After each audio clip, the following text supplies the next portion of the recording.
Mostrar aqui como é que eu fiz meus andames aqui de madeira.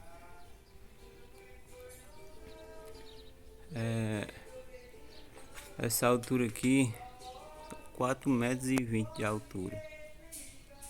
Aí como eu não encontrei para alugar, eu resolvi fazer de madeira. Aqui é tudo travado o pé, ó. Aí lá em cima tem outra trava.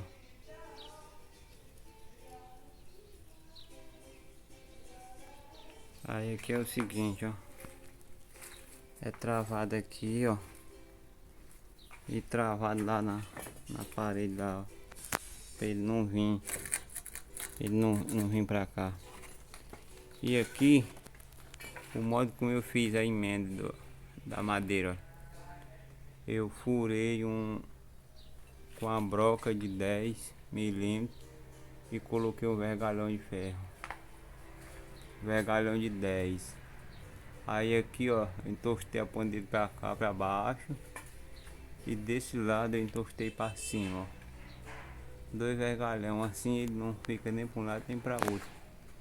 Ó, tô tudo travado lá em cima. São 4,20 m de altura.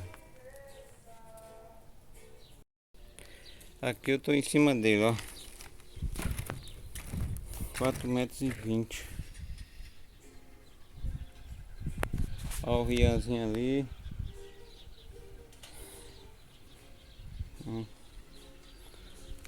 Pra poder dar.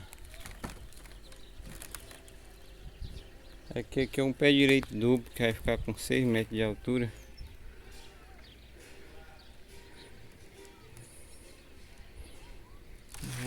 A forma como eu travei. E o cara pode pular.